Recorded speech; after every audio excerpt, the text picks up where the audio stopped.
Hey, you guys, it's Madeline here, the Fit Vegetarian. I am so glad that you guys are here. I feel like I have kind of been missing for the last week or so, and I don't know, is this working?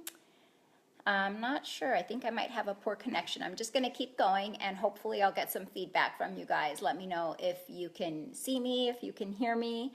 Um, but I have been kind of slacking the past week in terms of getting some information out to you guys.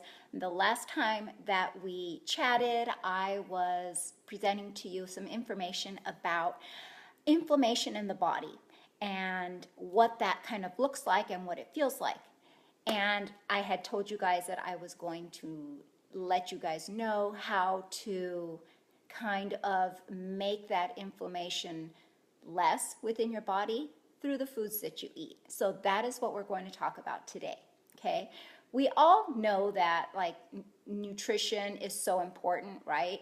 And we would think that if you're eating healthy, high quality foods that the inflammation in your body would naturally be less, right, than if you were eating just junk food. But surprisingly, I think this is really surprising information it's going to be surprising information for a lot of you. You could be eating super healthy, yet some of those foods that you're eating are really making the inflammatory process in your body worse.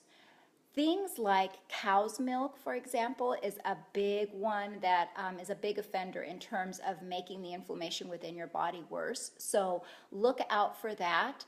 And also any products that are derived from cow's milk. So things like cheese, ice cream, yogurt. Just take notice of how your body feels when you do consume those products and see if maybe that is something that you might want to slowly wean yourself from to help with the inflammation in your body.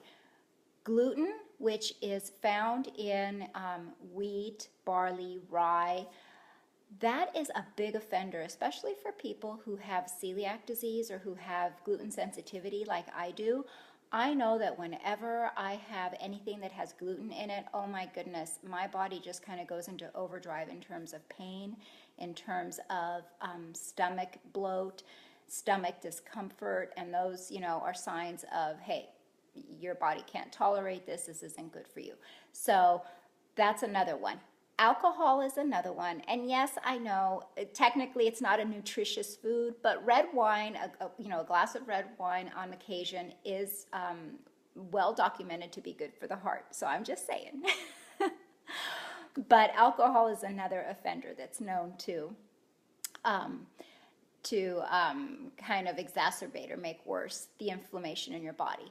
But today I want to give you some tools and go over the foods that are good in terms of being inflammatory fighters or being anti-inflammatory foods, right? So foods like tart cherries or tart cherry juice that's unsweetened is fantastic for fighting inflammation. I want to get out my little list here so that I don't forget to mention any. Apples, avocados, arugula, broccoli, the list just goes on and on. All your orange fruits and veggies are very good for fighting inflammation within the body. So things like cantaloupe, oranges, peaches, papayas. I'm not a fan of papayas, but they are very good for fighting inflammation. Pineapples also are another excellent source of anti-inflammatory properties. Nuts, sweet potatoes, cucumbers, cauliflower, broccoli, if I haven't mentioned that one yet, just loads and loads. Okay, so those are some of the fruits and vegetables that will help fight inflammation within your body. There are also a ton of spices and herbs that are really good for fighting inflammation in your body. And I use herbs and spices to season my food rather than salt. Yes, I'll use a little salt, and I use, of course, the pink Himalayan sea salt when I do salt my food. But I use it very sparingly because the seasonings that come from the herbs and spices just give your food this fantastic flavor that salt really can't even compare with. So Here are some of the anti-inflammatory herbs and spices that you're going to want to incorporate into your diet to help fight inflammation, okay? Basil, black pepper, cinnamon. I put cinnamon in my superfoods shake every day. I like drinking cinnamon tea at night. It's very soothing. And I know that I'm doing something good for my body so that I'm not so achy because it is fighting inflammation. Chives, chamomile. So if you enjoy chamomile, have a cup of chamomile tea every night. It's very calming, very relaxing, and it fights inflammation. Now, I personally, I wish I liked it.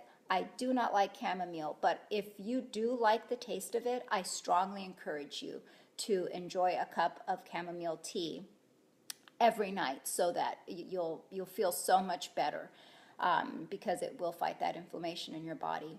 Cloves are another good one. Garlic. I was so happy to see garlic and onions on this list because I love garlic and onions. Don't love the what am I trying to say? The after effects of it in terms of the nasty odor in your mouth. But you know what? I'm sorry, my husband has to deal with it because I am a garlic and onion fiend. I just love it. Oregano is another fantastic one. Nutmeg, parsley, rosemary, and turmeric. All are wonderful anti-inflammatory herbs and spices that I would encourage you guys to use in your cooking, use in your food in place of salt even. And you'll see that, just try different combinations of them until you find the ones that you enjoy the most, and you'll see, you will definitely notice a difference in your body, how your body feels, in the achiness in your body, because when you are fighting inflammation within your body, you will know it. It's painful, you feel uncomfortable, and by just making simple little changes like this in your nutrition, you will do such a great service to your body, and your body will thank you for it. So that is what I have for you for today, and I will see you next time here at the Fit Vegetarian, and have a fantastic day. Bye-bye, guys.